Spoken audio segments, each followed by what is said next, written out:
These are 7 of the strangest smartphones to ever exist. Each phone here has one thing about it that is completely unique. And so it's our job to find out which of them are game changers that other phones need to start copying, and which of them are game overs that no one should ever try to make again. Let's get stranger as we go. Starting with the brand new minimal phone, which is a bit of a trend in recent years, like phones that are purposefully stripped back to become less distracting.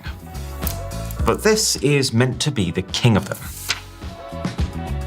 Because while it might look on the surface like every other minimalist phone with its e-ink display and its text-based user interface, this device also runs full Android 14 with complete access to the Play Store. And that is fascinating, because either you could say, oh my god, the peace of mind of a minimalist phone combined with the full perks of a normal smartphone, sign me up. But then on the other hand, if you now have access to every single app, hasn't this just become a normal smartphone, but now with a laggy black and white screen? I'm so curious, what is Instagram like on this? It feels like just enough to be able to catch up with what your friends are up to, while feeling pared back enough that I don't feel like I'm gonna get lost in it. Okay.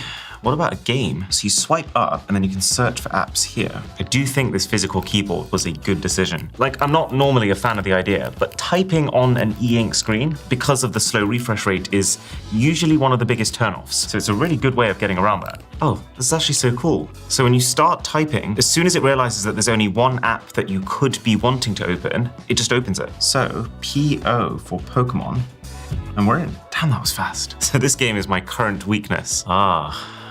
Okay, we have a bit of a contrast problem here. And while you can tune the display, there isn't actually a setting that's going to make this work perfectly. You can set it to a low refresh rate, which makes it really clear, but then any moving object will consistently pulse like this, so you kind of have to set it to the fast refresh rate option, but then it becomes pretty hard to read. That said, I wouldn't knock this too hard. This is the closest I have ever seen an e-ink phone feel like a normal smartphone. And they have also told me that they are working on updates to make this more balanced. And then there are also cameras. There's a front one right in this bottom corner, and then a 16 megapixel autofocus camera on the back, which is kind of trippy because while the photos look like this while they're on the phone, upload them to a computer and it's actually this.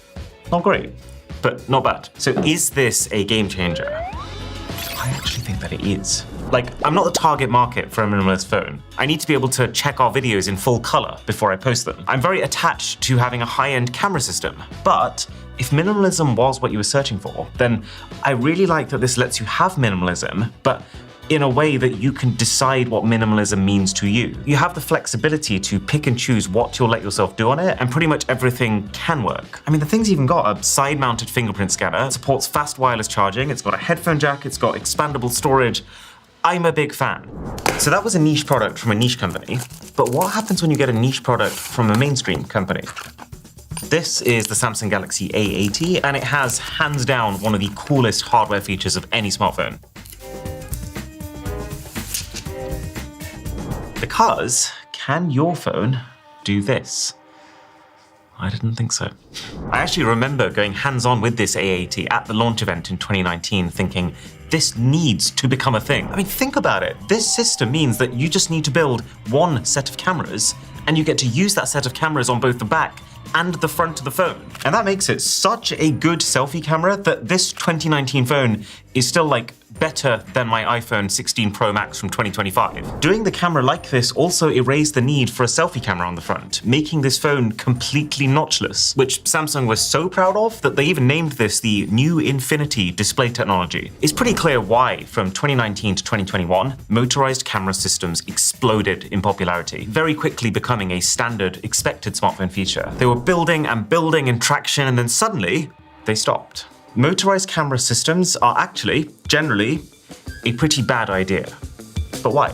Well, moving parts equals less protection from the elements. Like, there's just so much more room for stuff to get inside. There's more things that can break. And actually, as a very good demonstration of this, we bought this phone refurbished. And you can see when the camera flips around that it's not actually flipping to the completely flat state like it's supposed to. It's very slightly slanted up. The whole thing adds waiting time. You know, it's cool the first 100 times you do it, but after that, you are just adding an extra 2 seconds every time you want to use the thing. The mechanism for this movement in itself takes up space, which companies have now realized that people would rather spend on just having bigger batteries. But I think the single most important thing, a mechanism like this one that flips the whole set of cameras gets harder and harder to pull off the bigger the cameras that you're trying to flip are. And so if you actually wanted to keep up with the camera quality of other phones, you can't realistically even pull this off. So, a pretty cool case study of an idea that you can see why Samsung wanted to try, but you can also see why Samsung decided that it needed to die.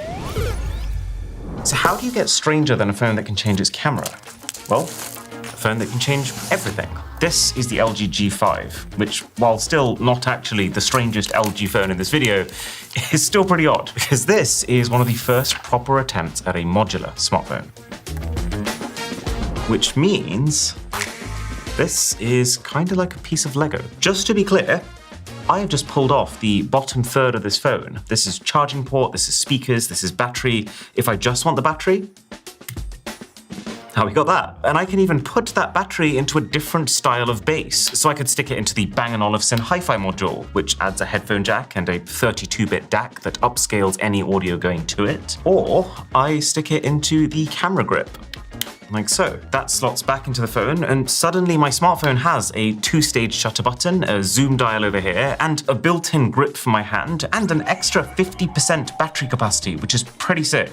In a lot of ways, this modularity conversation is exactly the same as the motorized and rotating cameras conversation, in that the first time you look at this, you think, oh my god. The ability to tune my smartphone to my exact preferences and my exact budget, to be able to swap out my battery as simply as this, instead of having to throw my whole phone away when it gets older, of course this makes sense. I mean, this is a massive part of why PCs are so desirable. You pick the exact parts that you want. And so it's not surprising that this idea of a modular phone almost became like the holy grail that companies were scrambling to try and make happen, with even Google themselves stepping in to try to create a device in which you could just slide out the components you don't want and slide in the ones you do. But it never caught on. See, unlike a PC, for which pretty much every PC case has tons of space inside so you can freely swap components even if they are different sizes, with a smartphone, everything has to fit exactly, which creates two problems. A, that how do you create one phone body that is so flexible that someone could choose anything from a camera this big to a pro-level camera this big? And then if you are only going to use a camera this big, why would you pay for such an expensive body that has specifically costed more because it has all the connectors and image signal processors needed to support the higher end camera that you're not even taking advantage of? And then B, how do you make it such that all of these pieces, they don't just become e-waste the second that a new model comes out? Like with this LG G5, either LG decides that all their future phones are going to have this exact same dated shape, this size screen, and the exact same connectors, or these modules become useless the moment that you upgrade your phone, thus actually creating even more waste than if they just built 3 different versions of this phone, which each had one of these bases fixed inside of them, and you as the buyer would then just pick the one that you wanted. So I think it's fair to say that the idea of a modular smartphone being something that any company in 2025 should be striving for is not a good idea. The only situation that modularity has kind of worked for is the Fairphones and the CMF phones. But that's only because for the Fairphones, the swappability is not there so that you can upgrade things, it just lets you repair what you have more easily. And for the CMF, the things that you're swapping are accessories as opposed to core system components. But the craziness is not reserved for just old phones. Like this is the new ZTE Nubia Music Phone 2. And there are 2 things that are kind of cool about it. A, that it's got not 1, not 2, but 3 speakers around it. And B, it's only around $90. My goodness. Now that is how you stand out. Is it premium? Questionable. Is it fun? Hell yes. Like this, the Ultra speaker, as they call it, is designed to look like a record player. There's lighting effects specifically for when you're playing music, which are not very good, I'll be honest. And there is also a headphone jack. This is what we're here for though. This speaker is apparently so powerful that ZTE says it can hit volumes 600% louder than your average phone speaker. They are so proud of this that there is actually a setting here that turns this phone into a Bluetooth speaker that other phones can connect to. What's also very unique is that this thing has a max volume, but then specifically lets you further dial it up 2 more stages. So this is my iPhone 16 Pro Max volume. I promise this is not my playlist. Now this is the Nubia.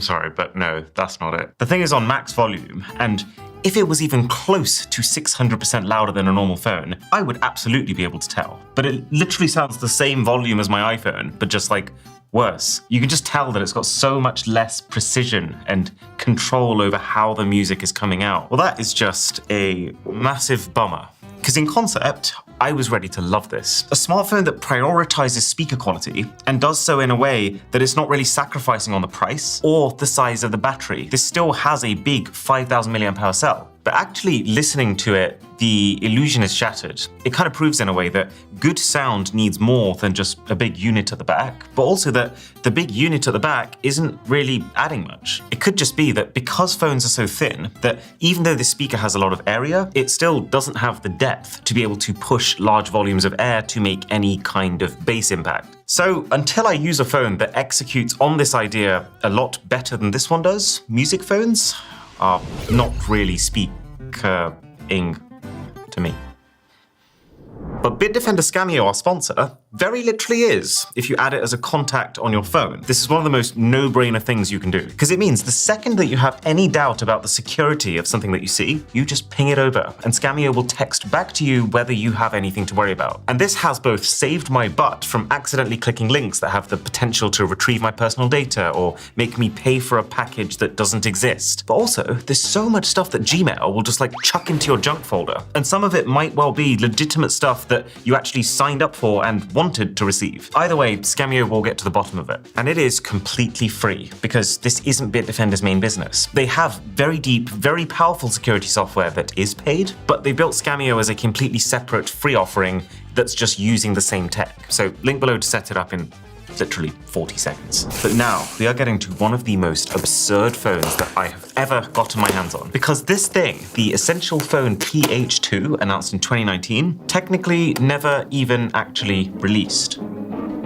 And so as you can imagine, actually getting hold of it was like a wild goose chase of browsing forums, following up on rumors, until eventually we tracked the thing down thanks to this lovely chap here. So the Essential Phone PH1 released in 2017, headed by Andy Rubin, one of the lead creators of Android itself. The main selling points were A largely bezel-less display that was not at all standard at the time. This was actually the phone that introduced the idea of a camera notch, funnily enough, and B, a click connector for attaching modular accessories like a 360-degree camera. It did not do very well. It only sold about 150,000 units, which is why the company's next phone, this, was cancelled. But it's just so intriguing that I knew I was going to have to find a way to get it anyways. It's got this super weird, tall, thin shape, which results in a probably never before seen resolution of 2160 by 560. Like, actually feels amazing, like a really ergonomic TV remote. And that's intentional. This phone was designed to reinvent how we interact with our devices, from 2 thumbs and 2 hands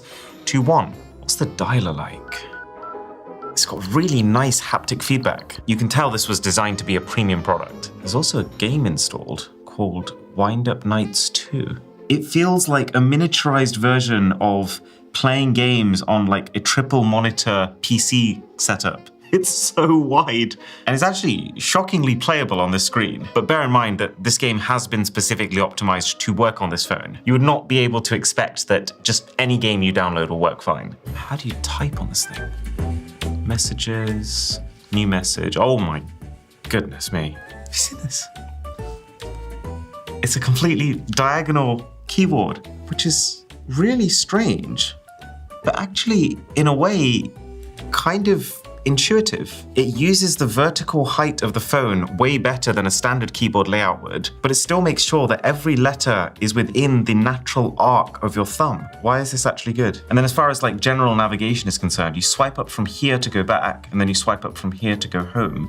I did not expect to like this nearly as much as I actually am. Now, obviously, use something like this and you would run into a very obvious content problem, in that unless the entire population suddenly decides that they want to start producing videos like this, most media that you consume is only going to fill a tiny portion of your screen. There is something in this. This ultra-tall screen feels almost designed for efficient feed scrolling. It gives your thumb tons of room to maneuver, but without being so wide that it can't reach all parts of it. But I wouldn't call it game changer, because I think for the vast majority of people, a better phone would just be one that's a little bit shorter and a little bit wider. or in other words, just a high-end compact phone. If you are even slightly trypophobic, that irrational fear of things with patterns of holes in them, this is not the phone for you. This is the Nokia 9 PureView, and it kind of looks like a spider face. Why? Well, because this is a penta camera system. Also a 2019 device, by the way. Like, was there something in the water that year? But it's stranger than that, because unlike every other phone that has multiple cameras, where those multiple cameras are each designed to be different, to give you access to different levels of magnification, the multiple cameras here will each capture almost an identical photo at the same time every single time you press the shutter button. 3 of them are monochrome sensors, which capture no color and focus solely on light and detail, and then 2 of them capture in color. And then all of that data from all 5 cameras is merged together into one super photo, which will have extreme levels of dynamic range because each camera is shooting at different levels of exposure. So the phone has a very complete understanding of what your scene looks like. It should have very balanced colors, taking the info from both color cameras, and 1200 layers of depth to allow for full refocusing after you've taken your shot. And so, as you would probably expect, this can take incredible photos with pretty much a limitless ability to edit the shots after. But it wasn't a good phone. Having 5 of the exact same lens means you don't get an ultra-wide camera, you don't get a zoom camera. It was the first time that any smartphone company was doing anything like this, so it's pretty buggy. And most importantly, the lack of processing power at the time meant that every photo was essentially combining 60 megapixels of raw data and took a full 10 seconds to process. And the phone got really hot doing so. But here's what I think is really interesting about this. I think the concept here should not be disregarded. In fact, I could totally see how a 2025 reimagined version of this could become the most pro-grade camera on a smartphone today. We've got way faster chips now that could process photos like this and wouldn't get hot doing so. And we've got AI that would be way better at extracting the most detail and dynamic range out of these multiple separate images. I would say that this failure of a phone actually has the potential to be a game changer. I think what it was trying to do was just ahead of what the tech at the time was able to pull off. But nothing is weirder than what LG has done with the Wing. In a world where every phone looks like a glass rectangle playing it safe, LG said, screw it, we're gonna be a helicopter. Let's see if there was actually any merit to it. So I have never actually seen or used this phone in person. The entire concept centers around this. That's freaking cool. This literally looks like something I would have doodled as a child, thinking I'd revolutionize smartphones. And in theory, this is a great concept. Because in one phone that's, you know, a little thicker and a little heavier than a normal phone, but not by much at all, they have managed to fit 2 displays to do 2 things at once. We are very much in the generation of the second screen experience. Who doesn't want a movie playing up here with a little bit of shopping action happening on the bottom over here? Can I just sit here opening my Pokemon packs?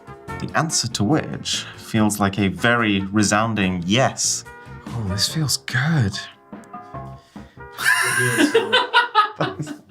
That is weird. But it does. It's true. It's true. It's not just the ability to do 2 separate things. Like, there are plenty of instances where you can just use the second screen as kind of an assist to either give you controls to operate what's on the main screen, or even what they've done in Asphalt, use the second screen as a mini-map, which is extremely unique. This is the craziest thing. So let's say I'm in the middle of messaging someone. I open up the keyboard on the bottom screen, I flip the whole phone over, and you give it like a second, your main screen is going to become your full-size keyboard.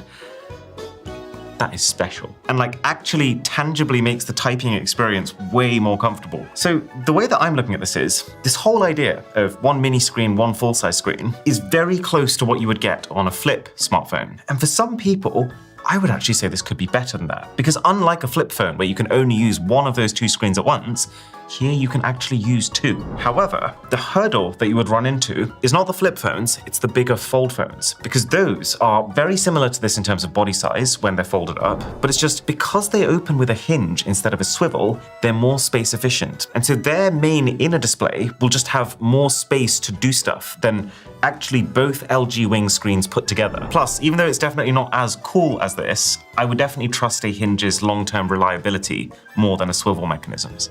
So I like this. I like it a lot more than I thought I was going to. But its functionality has been basically absorbed by the big foldables, so it's just not needed. See if we can make it fly. It's got wings.